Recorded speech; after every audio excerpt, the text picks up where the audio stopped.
బ్రాహ్మణులకు శుభవార్త. Hindu prize services in USA. విదేశాలలో ఉద్యోగ అన్వేషణ చేయాలనుకున్న ఔత్సాహికులకై అభ్యర్థుల నుండి దరఖాస్తులు కోరుతుంది. సంప్రదించవలసిన వాట్సాప్ నంబర్ 9866153999.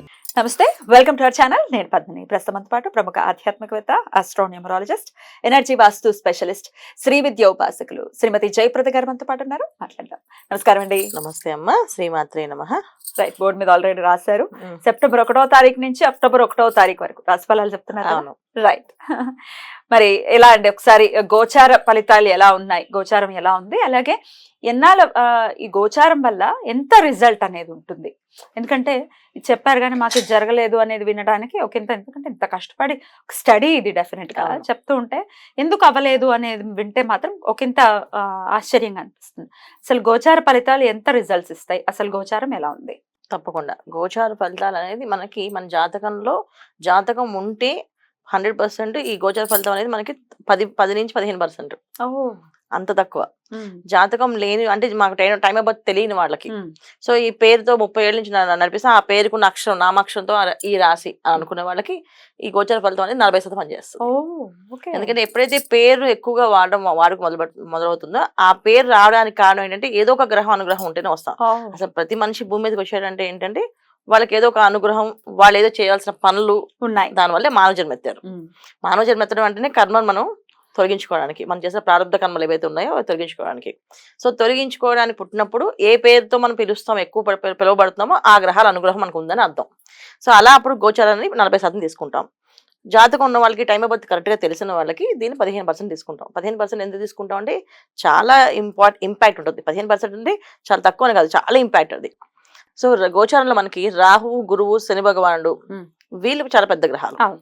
మిగతా అన్ని కూడా మాస గ్రహాల కింద వస్తాయి. వీళ్ళు సంవత్సరానికి, గురువు ఏమో సంవత్సరానికి మారుతాడు, రాహుకేతులు 18 నెలలకి మారుతారు ఒక్కొక్క రాశి నుంచి. శని భగవాన్ 2.5 సంవత్సరాల నుంచి 2 సంవత్సరాల తర్వాత మారుతుంటారు.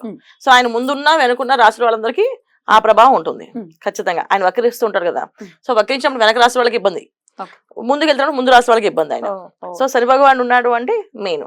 సో మనకి కావలసిన మెయిన్ ఆధారం ఏంటంటే జాతకంలో కావాల్సిన కెరియర్ సెటిల్ అవ్వాలన్నా, కెరియర్ బాగుండాలన్నా శని భగవాన్ ఎక్కడో చూసుకోవాలి. ఆర్థికంగా ఇబ్బందులు లేకుండా, ఆర్థికంగా బ్రహ్మాండంగా ఉండాలనుకుంటే గురువు ఎక్కడో చూసుకోవాలి. సో ఏ మాయలో పడకుండా, ఏ ఇబ్బందులు పడకుండా, ఏ లోన్లు పెట్టకుండా మనం ఉన్నాము అనుకుంటే రాహుకేతులు చూసుకోవాలి. సో వీళ్ళు మేజర్. సో ఈ మేజర్ గ్రహాలు ఎప్పుడైతే ఉన్నాయో అవి ఖచ్చితంగా ఇంపాక్ట్ ఉంటాయి.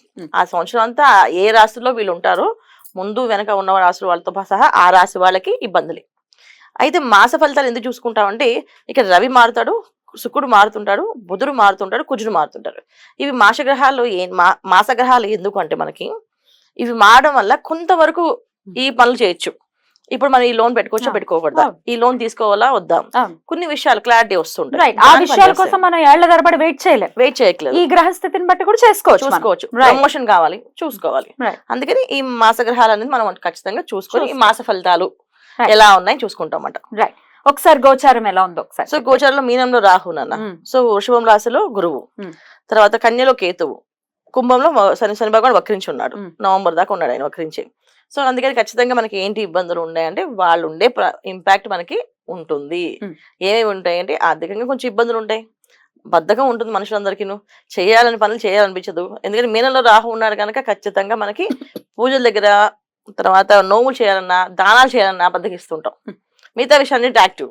ఒక పార్టీ ఉందంటే రెడీ, మేము ముందే వచ్చేస్తాం అని చెప్తుంటారు. ఒక సినిమాకి వెళ్ళాలంటే ఫాస్ట్ గా ముందుకు వెళ్ళిపోతుంటారు. ఇవన్నీ జరుగుతుంటాయి. ఇవి మాత్రం అవ్వదు, ఎందుకంటే మీనంలో రాహు అనేది ఆపోజిట్. సో ఖచ్చితంగా ఇబ్బంది పడతాం. మరి కుంభరాశి వారికి ఎలా ఉండిపోతుందండి సెప్టెంబర్ మాసం? కుంభరాశి వాళ్ళకి ఈ మాసం కొంచెం బాగానే ఉంటుందన్న, పర్వాలేదు. వీళ్ళకి ఆర్థిక పరంగా ఇబ్బందులు ఏం లేవు, బాగున్నాయి. తర్వాత ఉద్యోగంలో ఉండే యోగాలు, ఇబ్బంది ఏవైతే ప్రమోషన్స్ ఉన్నాయో అవి కూడా మంచిగానే జరుగుతూ ఉంటాయి. అది కూడా ఇబ్బంది లేదు వీళ్ళకి. ఎందుకంటే వీళ్ళు రాశి శని భగవాన్ వక్రించి ఉన్నాడు, అందువల్ల ఏది కూడా కౌంట్ అవ్వట్లేదు వాళ్ళకి అసలు. సో హ్యాపీగా లైఫ్ అలా వెళ్ళిపోతూ ఉంది ఆ ఎనర్జీస్ అన్ని కూడా. సో ఒకటి. రెండోది ఏంటి అంటే వీళ్ళకి ద్వితీయుల రాహు ఉండడం వల్ల కొంచెం కుటుంబంలో కొన్ని రకమైన చికాకులు, చింతలు అవి నడుస్తూనే ఉన్నాయి. ఎప్పుడైతే రాహు మీనంలో వచ్చాడో కుంభరాశి వాళ్ళకి ఇంట్లో ఒక రకమైన వాతావరణం, బయట ఒక రకమైన వాతావరణం. బయట బ్రహ్మాండంగా ఉంటుంది, ఇంట్లో కొంచెం ఇబ్బంది పడే వాతావరణం ఉంది. ఇప్పుడు దాని ప్లేస్లో కుజుడు కూడా మనకి పంచమ స్థానానికి వచ్చాడు. సో పంచమ స్థానానికి కుజుడు రావడం వల్ల ఏంటంటే పిల్లల వల్ల వచ్చే ఇబ్బందులు. సో సంతానంతో వచ్చే ఇబ్బందులు, సంతానానికి ఆరోగ్యం బాగుండకపోవచ్చు, సంతానం ఎవరినైనా నమ్మి మోసపోతే ఆ ఇబ్బంది వీళ్ళు ఫేస్ చేయాల్సి వస్తుంది. ఫైనాన్షియల్గా వాళ్ళకు కొంచెం టైట్ అయ్యే అవకాశం ఎక్కువగా ఉంది. సంతానం విదేశీ ప్రయాణం కానీ దాన్ని వెళ్దాం అనుకుంటే దానికి వీళ్ళకి ఆ లోన్స్ రాకపోవడం కానీ, లోన్స్ టైంకి అరేంజ్ అవ్వకపోవడం కానీ, చేతి నుంచి డబ్బులు ఎక్కువ పడడం కానీ జరుగుతూ ఉంటుంది. ద్వితీయంలో రాహు ఉండడం వల్ల వీళ్ళకి ఖచ్చితంగా అయిపోతుందనే నమ్మకంతో ఉంటుంది తప్ప ఇది కాకపోతే నెక్స్ట్ ఏంటి ఆలోచించరు. ఇది అవ్వాలంతే. ఇది అవ్వాలంటే ఏం చేయాలి, ఏం చేయాలని ఆలోచిస్తే దానికి తగ్గట్టు అప్పులు చేయడమో ఇది చేస్తుంటారు. సో అప్పులు చేయడం అనేది కొంచెం వీళ్ళకి ఇబ్బంది. పంచమ స్థానంలో కుజుడు ఎప్పుడైతే ఉంటుందో అప్పు చేస్తే అప్పు తీరదు. ఖచ్చితంగా అప్పు చేయకుండా ఉండడం ఇంపార్టెంట్. అప్పు లేకుండా పనులు మామూలుగా జరిగితే బ్రహ్మాండం. దాన్ని ఏదో చేయబదులుగా తీసుకోవడం, ఎక్కువ వడ్డీలు తీసుకోవడం వల్ల ఏమవుతుందంటే అది ఇబ్బంది పెట్టే అవకాశం ఎక్కువగా ఉంటుంది. ఎందుకంటే శని భగవానుడు నవంబర్ నుంచి మళ్ళీ మారిపోతాడు. అప్పుడు శని ఫలితాలు, రాహు ఒక ఫలితాలు వీళ్ళు ఫేస్ చేయాల్సి వస్తుంది. ఒకటికి ఎక్కువైపోయి ప్రాణం మీదకి వస్తాయి అన్ని. అందుకని అంటే ఈ మాసంలో అన్ని బాగున్నాయి కదా అని చెప్పి అప్పు చేయడం చేయకండి. ప్రశాంతంగా ఉండడానికి ప్రయత్నం చేయండి. మళ్ళీ వీళ్ళకి సప్తమ రవి తర్వాత అష్టమ రవి. సప్తమ రవి ఉండడం వల్ల కోర్టు నుంచి సమస్యలు కానీ, గవర్నమెంట్ సంబంధించిన విషయాలు కానీ, అధికారంగా వచ్చే సమస్యలు కానీ ఇవన్నీ కూడా వీళ్ళకి సాల్వ్ అయ్యే అవకాశాలు ఎక్కువ ఉంటాయి. అష్టమ రవి అయినప్పుడు మళ్ళీ ఏమవుతుంది, ఇక్కడ మళ్ళీ ఆరోగ్య సమస్యలు వచ్చే అవకాశం అంటే 16th నుంచి సెప్టెంబర్ 16th నుంచి మళ్ళీ అనారోగ్య సమస్యలు అనేది వస్తాయి.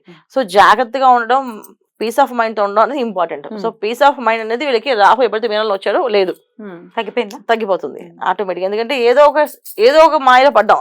అంటే ఇంటికి వెళ్ళగానే ఇవాళ ఒక సినిమా లాగా అనమాట.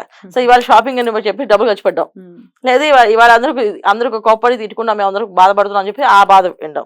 ఏది లేదంటే సీరియల్స్ చూసి దాని గురించి డిస్కషన్ చేయడం. సో ఏదో ఒక సినిమా నడుస్తుంది వీళ్ళకి ఎప్పుడైతే దిద్దిలో రాహు ఉన్నాడు. సో అది నడుస్తూనే ఉంది. ఆ కంటిన్యూటీలో ఇప్పుడు మన కుజుడు చేయాలి కనుక కొంచెం ఎక్కువగా ఉంటుంది. జాగ్రత్తగా ఉండడం ఈ మాసం అనేది ఇంపార్టెంట్ వాళ్ళకి. రైట్ అండి. మరి ఎట్లాంటి పరిహారాలు ఏమైనా చేసుకోవాల్సి ఉంటుందా వీళ్ళు? తప్పకుండా హనుమాన్ చాలీసా చదువుకోవడం, తర్వాత దుర్గా ఆరాధన చేయడం. సో హనుమాన్ చాలీసా, దుర్గా ఆరాధన ఈ రెండు చేయడం వల్ల వీళ్ళకి ఈ మాసం అంతా కొంచెం ప్రశాంతమైన వాతావరణం వెళ్తుంది. ఎలాగ వీళ్ళు నోములు పూజలు అని చెప్పి భాద్రపద మాసంలో నవరాత్రులు, గణపతి పూజలు 10 రోజుల్లో బిజీ ఉంటాం అందరూ. ఆ తర్వాత కూడా ఇంకో 10 రోజులు కొంచెం బిజీగా పూజలు చేసుకుంటూ ఉంటే ప్రశాంతంగా వెళ్తుంది ఈ మాసం. ఈ మాసం ప్రశాంతంగా కుజుడు మారారు అనుకో వీళ్ళకి అన్ని అనుకూలం జరుగుతాయి. ఎందుకంటే సంతాన భాగ్యంలో పిల్లల విషయంలో కానీ, కుటుంబ విషయంలో కానీ ఎవరు కొన్నా ఏంటంటే దాన్ని టేకెడ్ గ్రాంటెడ్ తీసుకోలేరు. ఏది వచ్చి సంపాదించేది వాళ్ళ కోసం, బతికేదే వాళ్ళ కోసం. ఇప్పుడు వాళ్ళకి ఏదైనా సమస్య వస్తే మనం తట్టుకోలేము. సో అందుకే ప్రశాంతంగా ఉండడానికి ప్రయత్నం చేసి వాళ్ళ గురించి చెప్పి ఈ మాసం కాదు నెక్స్ట్ మంత్ నుంచి మనం ప్రయత్నం చేద్దాం అని ఆపడం వల్ల అన్ని పనులు వీళ్ళకి చక్కగా జరుగుతాయి. రైట్ అండి, అద్భుతంగా వివరించారు.